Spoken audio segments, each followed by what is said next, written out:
Bien-aimés dans le Seigneur, que Dieu vous bénisse, que le Seigneur vous soit favorable. Aujourd'hui, nous sommes dans notre émission Les Saluts de l'Autel. Les Saluts de l'Autel, c'est une émission qui parle de Jésus-Christ, qui parle de la croix de notre Seigneur Jésus-Christ.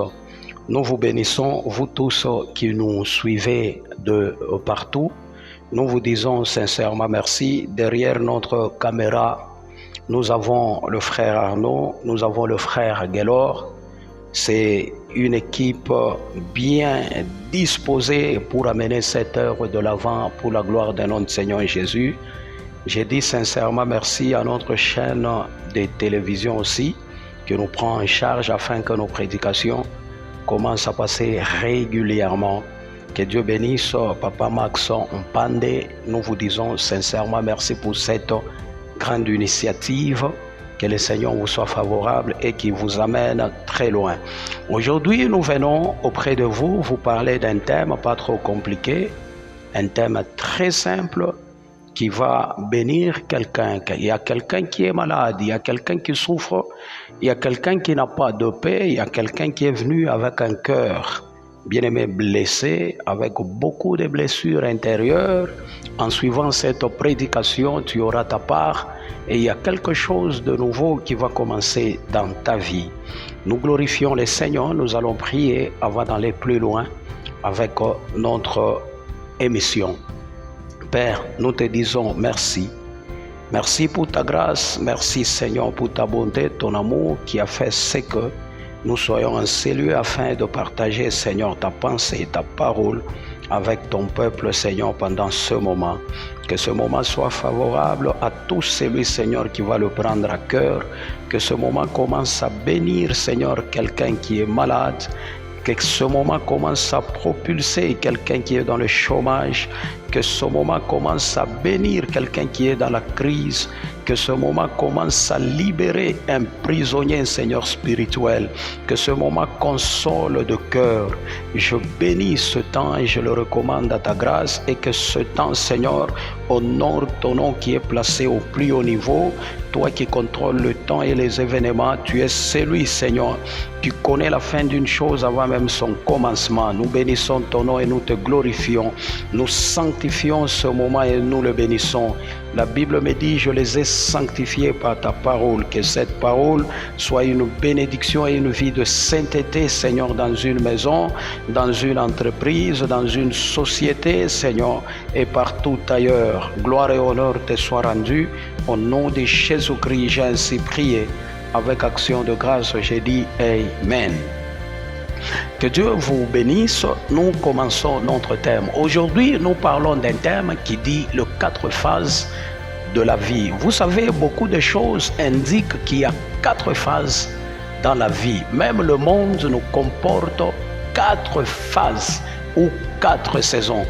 Vous allez vous rendre compte, dans une année, il y a aussi 4 saisons. La première saison, nous avons l'hiver. Si je peux commencer avec l'hiver. Nous avons l'hiver, nous avons l'été, nous avons l'automne, nous avons le printemps. Ce sont 4 saisons de l'année. Nous connaissons tous très bien que l'hiver, c'est la période la plus froide de l'année. L'été, c'est la période la plus chaude de l'année. Le printemps est une demi-saison entre le chaud et le froid. Et l'automne aussi est une demi-saison entre le froid et la chaleur. Alors, le monde nous comporte 4 saisons.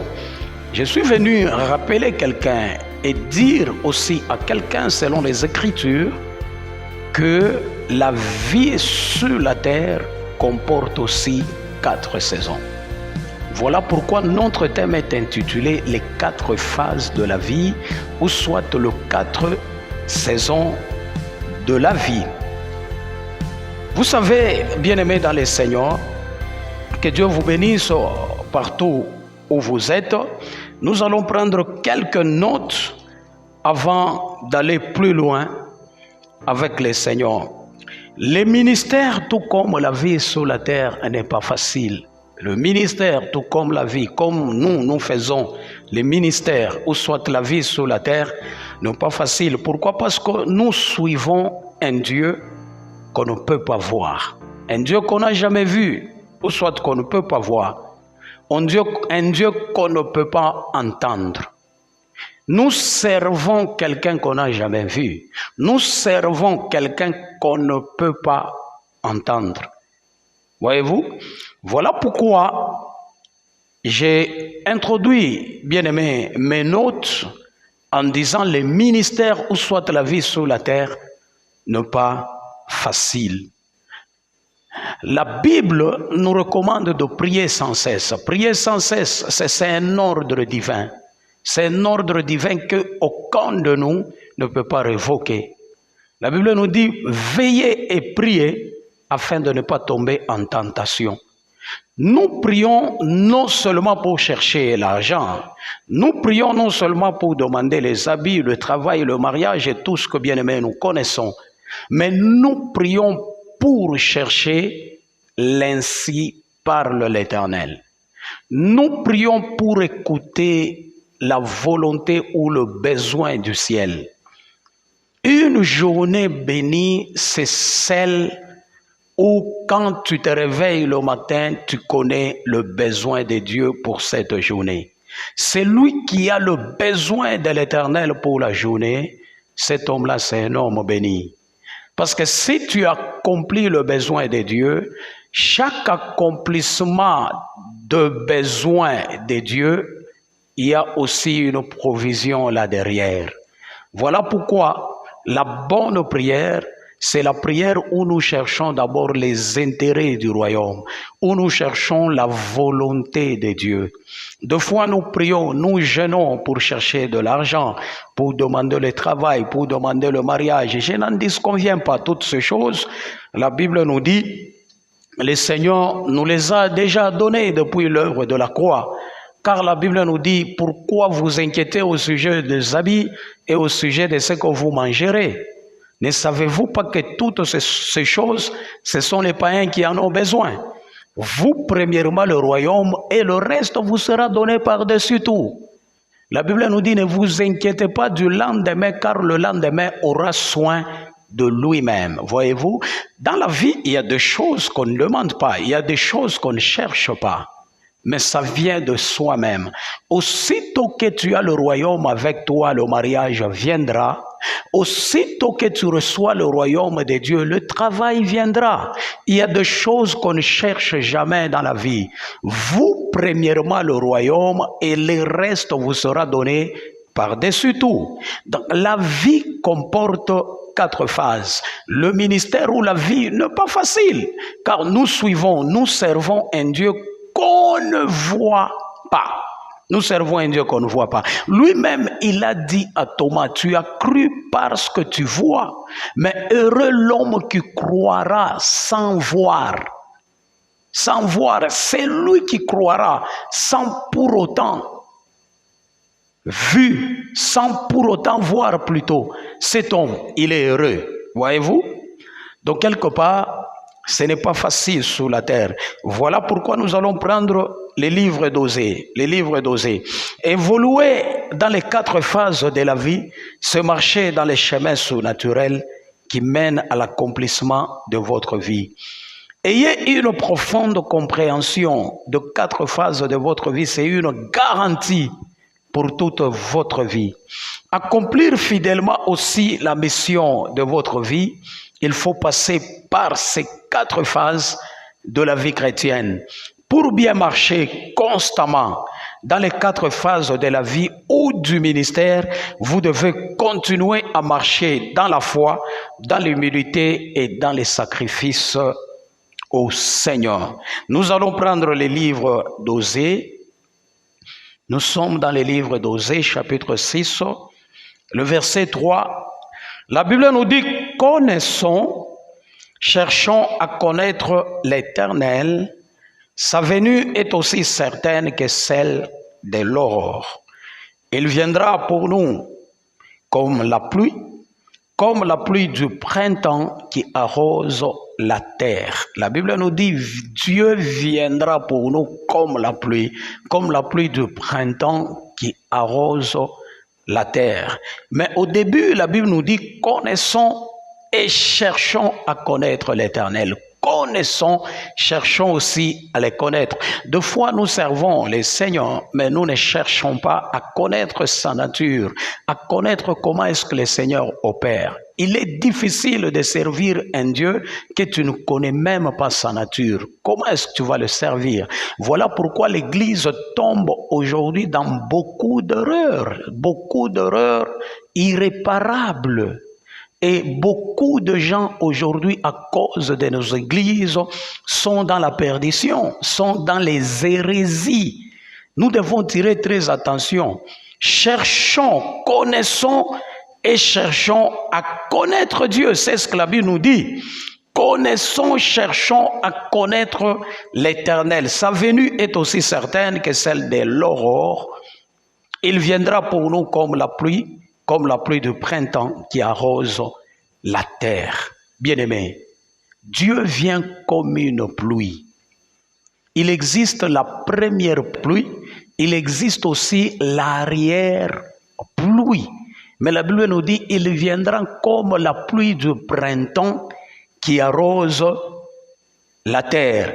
La première phase de la vie, c'est une phase où tu vas entrer sans aucun effort, parce que c'est Dieu lui-même qui vient vers toi.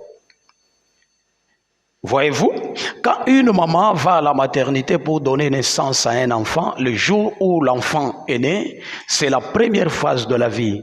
Aussi longtemps que l'enfant est encore bébé dans son berceau, il y a toujours eu quelqu'un qui va s'occuper de cet enfant pour lui donner le lait maternel. Je parle de sa maman. Ces derniers s'occupent de l'enfant pour le lait maternel, pour la bouillie et pour tout ce qui concerne, bien aimé, la croissance normale de l'enfant. Petit à petit, l'enfant est en train de croître. C'est la première phase. Voilà pourquoi même spirituellement, la Bible nous parle de la nouvelle naissance. Nous devons naître de nouveau. Celui qui est né de nouveau, il est dans sa première phase de la vie. Ce n'est pas le même jour où tu es né, tu commences déjà à chercher à voir le miracle. Non, ça ne se passe pas comme ça.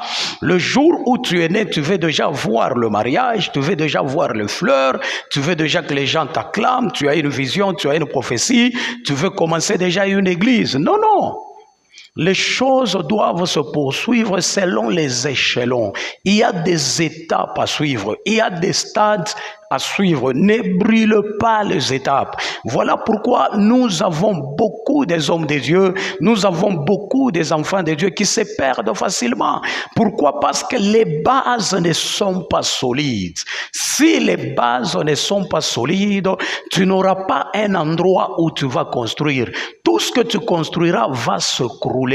Pourquoi? Parce que tu n'as pas de base. La vie chrétienne, il faut poser aussi de base.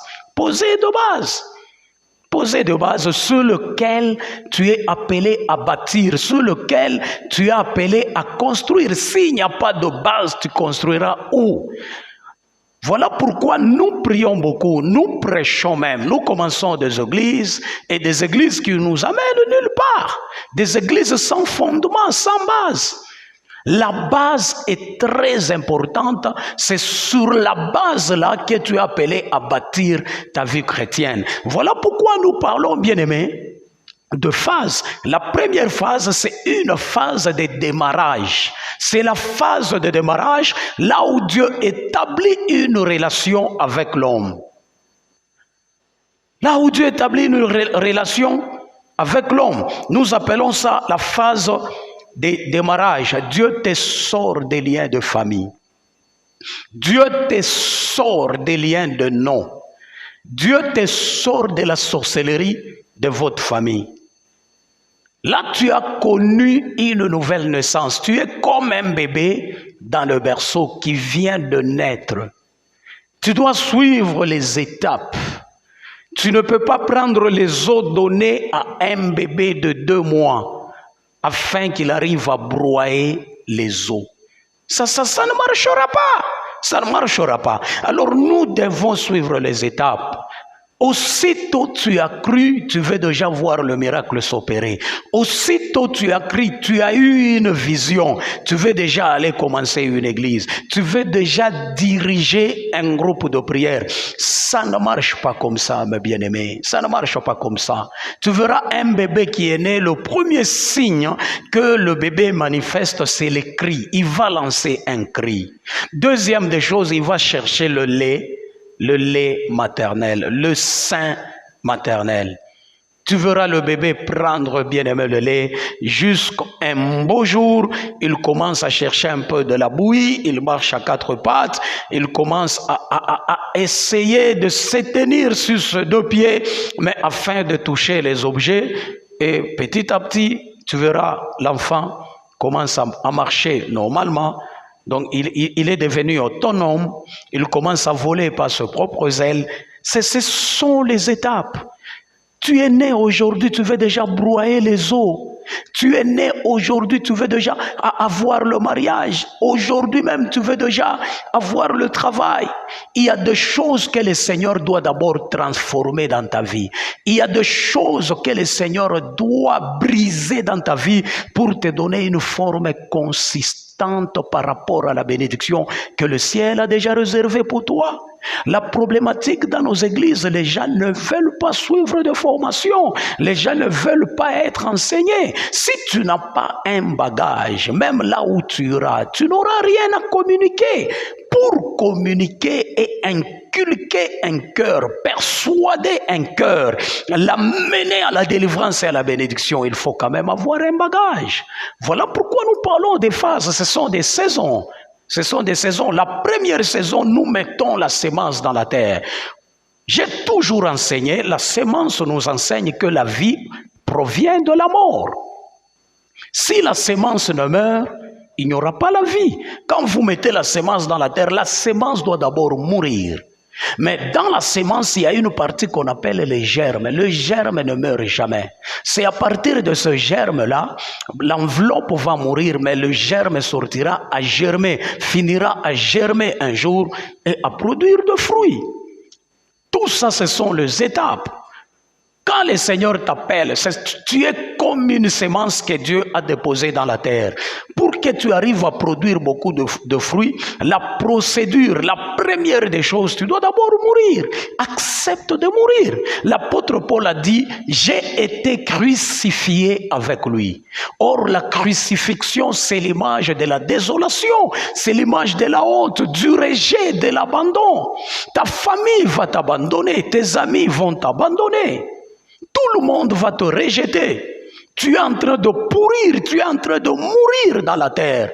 Un jour, tu sortiras un homme nouveau pour produire de fruits et exceller dans le domaine différent. Donc la première phase de la vie, nous devons l'accepter, c'est la phase de démarrage où Dieu établit une relation avec l'homme. Cette relation est comme le déversement de la pluie. C'est comme la pluie qui abreuve la sémence et qui déclenche le bourgeonnement initial dans le champ. C'est la pluie, la première pluie qui tombe sur la sémence. Cette pluie-ci, elle commence à tomber sur la semence, c'est pour, bien aimé, pousser la sémence dans la terre, à chercher à germer un jour. Donc ça demande un temps, ça demande un temps. Et vous verrez, selon Apocalypse, la Bible nous dit, ce que j'ai contre toi, c'est que tu as abandonné mon premier amour. Dans la première phase de la vie, nous sommes gentils avec le Seigneur. Nous ressentons les désirs de le servir, d'aller de l'avant. Nous ressentons les désirs, bien-aimés, de prier, les désirs de chercher le Seigneur en profondeur. Et nous voyons les hommes de Dieu, nous les regardons avec beaucoup de respect. Nous respectons l'Église parce que l'Église est un endroit sacré. C'est la première phase de la vie. Tu verras que dans ta première phase de la vie chrétienne, tu étais un homme modèle, un homme chic, un homme qui obéissait, bien-aimé, au conducteur, un homme qui écoutait, qui marchait dans la crainte, dans la sainteté, dans la pureté. La Bible me dit qui montera à la montagne de l'Éternel, n'est-ce pas celui qui a un cœur pur? Mais où est parti le premier amour de ta première phase de ta vie chrétienne? Où est parti ce premier amour? La Bible me dit, ce que j'ai contre toi, c'est que tu as abandonné le premier amour. Beaucoup de chrétiens aujourd'hui ont abandonné le premier amour. Le premier amour que nous ressentons dans la première phase de notre vie. Nous regardons les hommes de Dieu comme les anges, les anciens de l'église comme les anges. Tu verras quelqu'un venir à l'église dans sa première phase, bien-aimé. Le jour où il rencontre le Seigneur, il accepte comme son Seigneur et son Sauveur. Tu verras la personne marcher dans la crainte, marcher dans la peur et dans le tremblement. Mais où sont parties toutes ces vertus? Les vertus, bien-aimés, de l'amour, les vertus de la sainteté, les vertus de la pureté pour l'œuvre du Seigneur. Où est parti cet amour-là? Où est parti cette piété? Où est parti cet attachement à l'œuvre de Dieu? Alors, il y a quelque chose qui se passe. Voilà pourquoi, après la première phase, nous entrons dans la deuxième phase. La deuxième phase de la vie, là, il faut tirer très attention. C'est une phase où Dieu ne semble pas te bénir. Dieu ne semble pas te bénir autant. C'est comme une phase morte. Cette saison morte peut durer pendant longtemps et le cours de choses peut demeurer généralement calme dans cette saison. Cette saison, c'est une saison très compliquée. Très compliqué, je vous dis. Alors nous devons savoir, nous devons mettre en tête, bien aimé, la deuxième phase, c'est une phase où Dieu ne semble pas nous bénir autant. C'est une phase morte. C'est une saison morte qui peut durer pendant longtemps. Le cours de choses peut demeurer généralement calme. Et beaucoup de gens abandonnent dans cette saison. Beaucoup de gens abandonnent dans cette phase. Parce que là, tu vas prier, tu vas jeûner. C'est comme si Dieu ne t'écoute pas.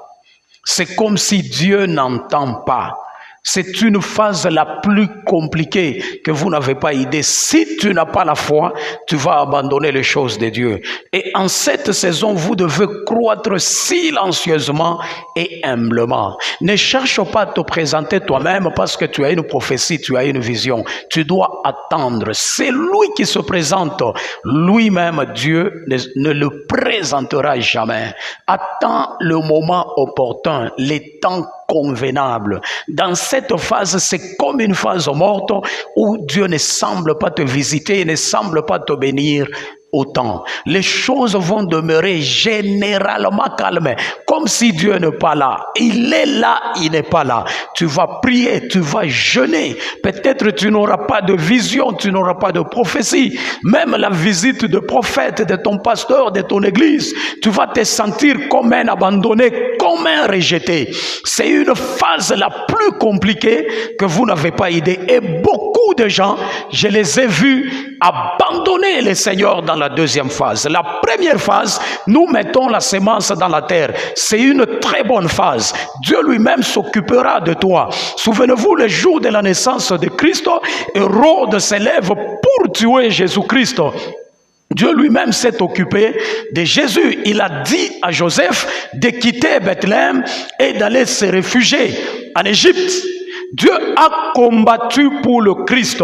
Hérode envoya ses soldats, son armée, qui a tué plus de 2000 bébés ce jour-là en Israël.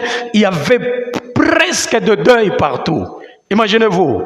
Donc dans la première phase, ce n'est pas toi qui combattras, le Seigneur combattra pour toi. Pourquoi? Parce que tu es encore bébé dans le berceau. Il y a quelqu'un qui veille sur toi. Il y a quelqu'un qui te fait nourrir. Il y a quelqu'un qui te protège et qui t'assiste. Ça, c'est la première phase. Voyez-vous? Mais dans la première phase, j'avais dit, c'est une phase de démarrage. C'est comme la pluie qui abreuve la terre, afin de déclencher le bourgeonnement du champ. C'est la première phase.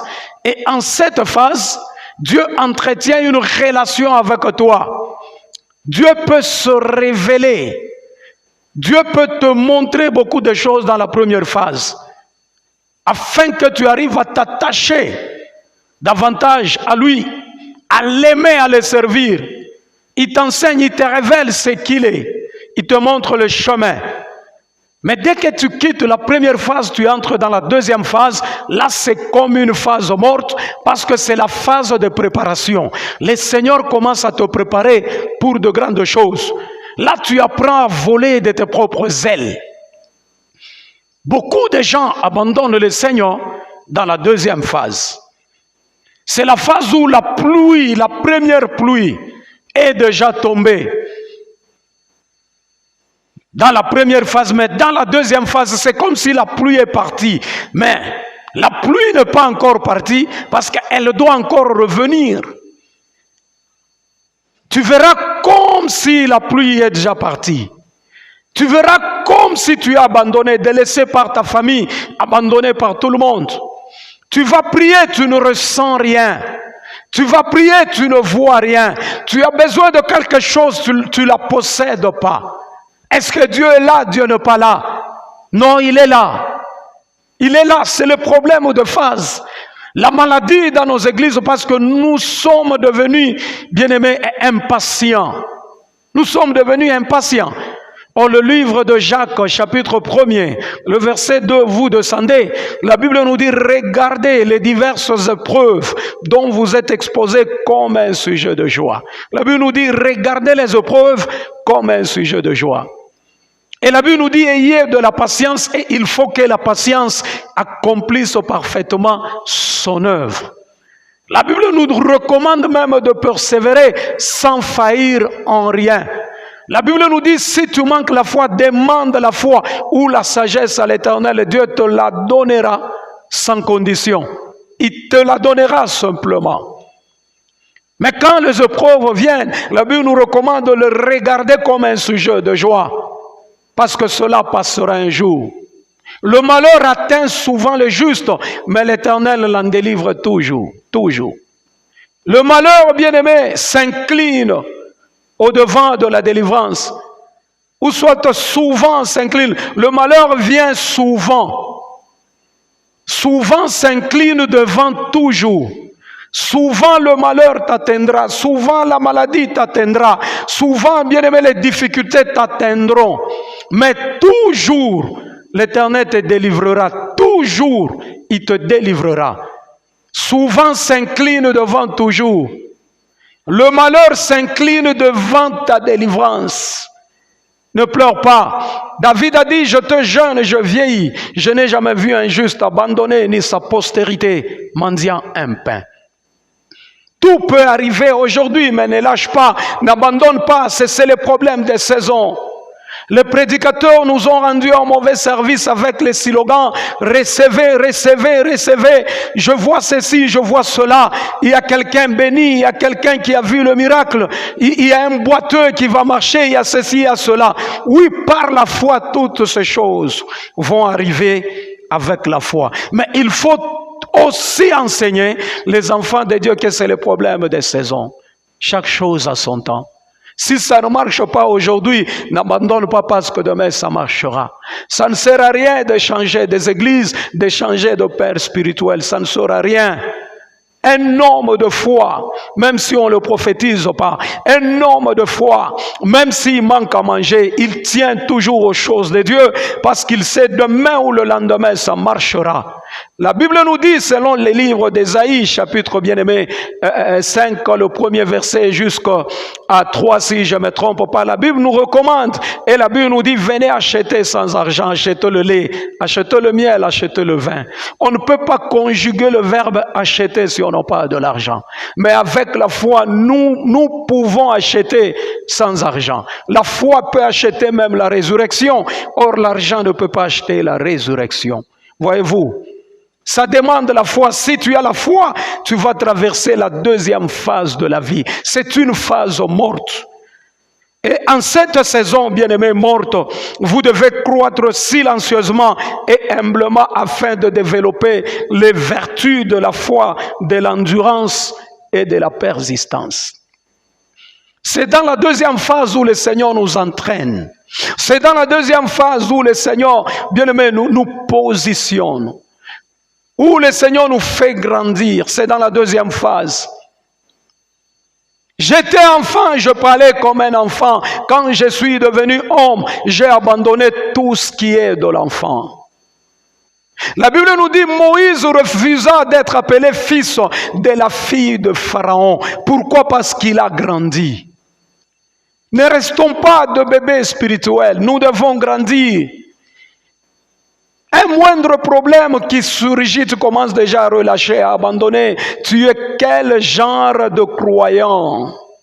Tu ne peux pas faire de grandes choses à l'Éternel si à tout le temps tu as une position d'abandonner. Dieu ne travaille jamais avec les dormeurs ou le paresseux, mais Dieu travaille avec le courageux. Vois très loin. La Bible nous dit, un homme prudent voit le mal de loin, voit le mal de loin. Pourquoi un petit problème, tu dois toujours reculer? Ne sois pas faiblard, ne sois pas paresseux dans les choses de Dieu. La deuxième phase, Dieu nous entraîne. La deuxième phase, Dieu nous équipe. La deuxième phase, Dieu nous rend forts afin, bien-aimés, de surmonter les épreuves de la vie. Alléluia. C'est une phase où nous développons les vertus de la foi. Nous devenons encore des hommes et des femmes de foi. C'est une phase où nous développons les vertus de l'endurance et les vertus de la persistance. J'aime le Seigneur. La troisième phase de la vie, c'est la phase, bien-aimé, de sacrifice, où la pluie revient encore de nouveau. Quand tu traverses la deuxième phase, dans la troisième phase, c'est la pluie qui revient encore de nouveau. Ça revient à tomber encore de nouveau. C'est une phase qui pousse le fruit à la maturité. Dans la troisième phase, où, bien-aimé, tu vas visiter le champ, tu vois la verdure du champ. Tu vas visiter le champ, il y a la pluie qui revient de nouveau pour pousser le fruit à la maturité. Nous voyons les familles, bien-aimées, de ménager et aller veiller, bien-aimés, à leur champ, aller passer nuit au champ pour que le voleur n'entre pas, pour que les destructeurs n'entrent pas. Nous voyons les gens veiller. Pourquoi? Parce que le voisin de ton champ verra la verdure, verra le produit de ton champ et il va t'envier. Il cherchera à te combattre. Il cherchera à te piéger ou soit à te tuer. Il cherchera à te pousser dans les trous aux serpents, dans la fosse au lion. C'est la phase des sacrifices. Voilà pourquoi nous l'appelons la saison de sacrifice, parce que la pluie revient de nouveau pour pousser le fruit à la maturité. Mais nous sommes appelés à nous sacrifier afin de veiller sur nos produits, veiller, bien-aimés, sur nos champs, pour que les ravisseurs ne volent pas. C'est là que la Bible nous dit veiller et prier. C'est là que la Bible nous dit prier sans cesse. C'est la phase de sacrifice. Nous sommes appelés à s'aimer dans l'intercession, à s'aimer dans l'évangélisation. La Bible nous dit la moisson est grande, mais il y a peu d'ouvriers. Il y a peu d'ouvriers. Ne croise pas le bras là où tu es, même si ça te complique. C'est le problème de phase, c'est le problème de stade. Tout ce qui est à toi, bien-aimé, t'appartient. Ce qui est à toi ne peut pas aller à quelqu'un d'autre. Car ta bénédiction est immatriculée par le sang de Jésus-Christ. Personne ne peut te voler ce qui t'appartient. Alors la quatrième phase, c'est ça même la phase de la récolte. C'est la phase de la récolte.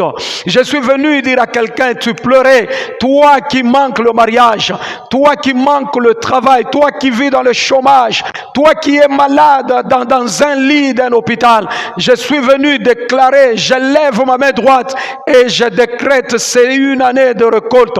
Le temps de récolte est venu dans ta vie. Si tu saisis ce message avec foi, commence à récolter de partout où vous êtes, commencez à récolter, récolter dans le travail, récolter dans les affaires, récolter dans la santé, récolter dans les finances, récolter dans le mariage, car c'est le temps de la récolte. Si tu entres dans la quatrième phase, c'est la phase de la récolte. Mais la condition est que tu traverses toutes les trois autres phases, toutes les trois autres saisons. Tu dois attendre le jour où tu as mis la semence dans la terre. Il y a une pluie qui abreuve déjà la terre pour, bien-aimé, amener le bourgeonnement, bien-aimé, de la pluie ou soit de la semence dans le champ. Petit à petit jusqu'à ce que le germe va germer et ça va produire de fruits. Tu dois aussi attendre que la pluie de l'arrière-saison pousse le fruit à la maturité afin d'arriver au temps de la récolte. Un jour, tu récolteras. Et le jour de la récolte de tout ce que tu as semé comme sacrifice, je te prophétise aujourd'hui. Si tu prends cette parole avec foi, commence à récolter. Avant de finir mon message, je vais vous démontrer comment est-ce que Jésus-Christ lui-même est passé par 4 villes qui démontrent les 4 saisons de sa vie. La première saison de la vie de Jésus-Christ, c'était à Bethléem. C'est là où Christ est né. Il est né à Bethléem. Car comme j'avais dit au début, c'est la saison de démarrage. Jésus a démarré avec Dieu, c'était à Bethléem. C'était sa première saison. Vous verrez qu'à Bethléem, c'est là où la semence a été jetée. La Bible nous dit, est-ce que quelque chose de bon peut-il sortir de Bethléem ou soit de Bethléem peut-il sortir quelque chose de bon? C'est là que la semence a été introduite dans la terre. Il fallait attendre. Dans la vie, il ne faut pas être pressé. Mollo, mollo, petit à petit, polé, polé. Jusqu'à ce que tu verras la main de l'Éternel agir sur ta vie. Jésus commence sa vie à Bethléem, il n'était pas pressé. Il croissait. La Bible nous dit, il croissait petit à petit, jusqu'à ce qu'on l'a amené en Égypte, et puis il est retourné en Israël. Quand il retourne en Israël, il n'a pas habité Bethléem, il va habiter à Nazareth. Donc la première saison de Jésus, c'était Bethléem.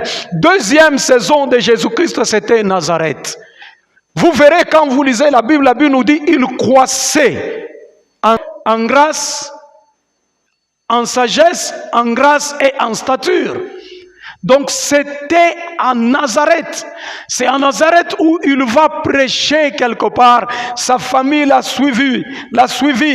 Il a dit à sa famille, ne saviez-vous pas que je dois faire maintenant les affaires de mon père? Alors vous vous rendrez compte que la deuxième phase de Jésus-Christ l'a passé à Nazareth. Troisième phase, lors de la mort de Jean-Baptiste, Christ a quitté Nazareth pour aller à Galilée. Galilée, c'était sa troisième phase. C'est à Galilée où la Bible nous dit sa renommée s'est accrue. Et vous allez vous rendre compte que la renommée de Jésus-Christ commence à prendre de l'ampleur. C'est à Galilée. Il a traversé Bethsaïda, il a traversé Capernaum. Sont les deux villes commerciales tout au long du lac de Tibériade. C'est là que Jésus-Christ a produit beaucoup de miracles. Il a ressuscité les morts, il a guéri les lépreux, il a guéri les aveugles, il a guéri les sourds. C'était à Capernaum, c'était aussi à Bethsaïda. Donc les miracles n'ont pas commencé à Bethléem ou soit à Nazareth. À Bethléem, il est né. Mais à Nazareth, il grandissait. Il croissait en sagesse, en stature. Il croissait aussi en grâce. C'était bien aimé à Nazareth. Mais en Nazareth, il n'a pas produit de miracle. Les miracles commencent à Galilée. Voilà pourquoi même, bien-aimé, Jacob avait prophétisé dans le livre de Genèse 49. Jacob a parlé de Nephtali, il a parlé aussi de Zabulon. Il a dit, Nephtali, toi tu es une biche en liberté. Voyez-vous l'assurance avec laquelle la biche marche dans la forêt? Et il a prophétisé Zabulon, il a dit, tu habiteras le bord de la mer. Tu n'habiteras pas au bord des petits lacs, mais toi tu habiteras au bord de mer, au bord des grandes eaux. Quand Jacob prophétisait, il parlait des apôtres. Vous allez vous rendre compte que tous les apôtres sont des Galiléens. Ésaïe est venu, il a aussi prophétisé sur Zabulon et Nephtali. Il a dit, je vois le peuple de Zabulon et de Nephtali assis dans les ténèbres, et ce peuple a vu une lumière. C'est le jour où Jésus-Christ a quitté Nazareth pour aller à Galilée. C'est à Galilée où il commence à produire beaucoup de miracles. C'est à Galilée où il a vu des exploits avec le ciel. Dans la troisième phase de sa vie, Jésus-Christ a fait des exploits. Il ne les a pas fait dans la première phase ou la deuxième phase. C'est-à-dire, il faut être patient. Il faut attendre le moment opportun, le temps convenable. Et sa quatrième phase, Jésus envoya des de ses disciples en leur disant, allez dans ce village, vous allez trouver une ânesse et un âneau à côté d'elle. Vous le voyez, vous le détachez. Si quelqu'un vous demande, ne cherchez même pas à discuter avec lui. Vous dites seulement, le maître en a besoin, le Seigneur en a besoin. Les apôtres sont partis, ils détachèrent l'anneau, ils l'amenèrent et Jésus-Christ est assis dessus. Et sa quatrième phase, c'était Jérusalem. La Bible nous dit, il est entré à Jérusalem. Et ce jour-là, la ville fut émue. Les femmes bien-aimées ont pris des pagnes, elles ont étalé par terre et Jésus-Christ passait dessus. Voyez-vous, c'est dans la quatrième phase où tu vas marcher sous le tapis rouge. Il faut attendre le temps. Attendez le moment opportun. Jésus-Christ est marché sur le pagne, ce n'était pas dans la première, la deuxième ou la troisième, c'est dans la quatrième phase. Après avoir traversé les étapes, les stades bien-aimés différents de sa vie, mais quand il entre dans sa quatrième saison, c'est là où il est parti pour récolter. Et il a récolté où? Il a récolté à la croix de Golgotha, là où il a dit tout est accompli. La Bible nous dit, il s'éleva à la croix et le soleil a fui. Le soleil a fui parce que le véritable soleil était élevé à la croix. Les rochers se fendirent parce que le véritable rocher était élevé à la croix. Les rideaux du temple se déchira depuis le haut jusqu'en bas. Dieu était enfermé dans son bureau. Il n'y a que le souverain sacrificateur seul qui le voyait une fois l'an. Mais ce jour-là, le Seigneur a pris la décision de sortir de son bureau au vu de tout le monde. Il a traversé le lieu saint jusqu'à arriver au parvis. Il a trouvé de femmes. Ce jour-là, la prophétie de Joël s'est accomplie. Je répandrai de mon esprit sur toute chair. Vos fils et vos filles prophétiseront. Et ce jour-là, le ministère de la femme a été établi. Le ministère de la femme a été établi parce que je soutiens le ministère de la femme. Vos fils et vos filles prophétiseront. Dieu sort de son bureau. Dieu reposait sur l'homme et la Bible nous dit, ne saviez-vous pas que votre corps sont de temple de l'Esprit Saint? À partir de ce jour-là, Dieu va reposer dans l'homme. Waouh, quelle bénédiction, quelle gloire! Sois béni là où tu es au nom de Jésus. Christ a récolté à la croix. Il a récolté à la croix. Il existe deux croix, car Jésus-Christ lui-même, celui qui veut venir auprès de moi, qu'il renonce à lui-même, qu'il se charge de sa croix et qu'il me suive. Or, bien-aimé, l'image de la croix, c'est la honte, la désolation, le rejet, le manquement, la souffrance, la douleur et tout ce que vous connaissez. toutes ces choses-là viendront, bien-aimé, mais tu ne seras jamais terrassé, parce que ces choses-là viendront. Tu es en train de traverser les 4 étapes, les 4 phases, les 4 saisons de ta vie. Il y a la pluie de la première et de l'arrière-saison. La pluie de la première saison, nous mettons la sémence. Nous attendons jusqu'à ce que la sémence croisse, la sémence commence à produire de fruits, et la pluie de l'arrière-saison, c'est pour pousser la sémence à la maturité plutôt, le fruit à la maturité. Mais quand vient la 4e saison, c'est la saison de la récolte. Je suis venu prophétiser dans la maison de quelqu'un. Fini le pleur, fini le manque, fini la désolation, fini la douleur, et entre dans ta saison de récolte. Après avoir sacrifié beaucoup d'années, bien-aimé, dans l'œuvre de Dieu, aujourd'hui le Seigneur m'a envoyé pour te dire, entre dans ta saison de récolte. Reçois cela au nom de Jésus-Christ. La Bible nous dit, le tombeau s'ouvrir, le mort ressuscitèrent et commencèrent à marcher dans la ville. Je suis venu dire à quelqu'un, les gens qui ont enterré ton mariage, ils verront ton mariage dans leur chemin. Les gens qui ont enterré tes finances, ils verront tes finances dans leur chemin. Les gens qui ont enterré ton travail, ils verront ton travail dans leur chemin. Hey, hey. Gloire au Seigneur. Que Dieu vous bénisse. Nous sommes arrivés à la fin de notre prédication. Merci de nous avoir suivis. Soyez restés branchés. Il y a de bonnes choses que le Seigneur prépare.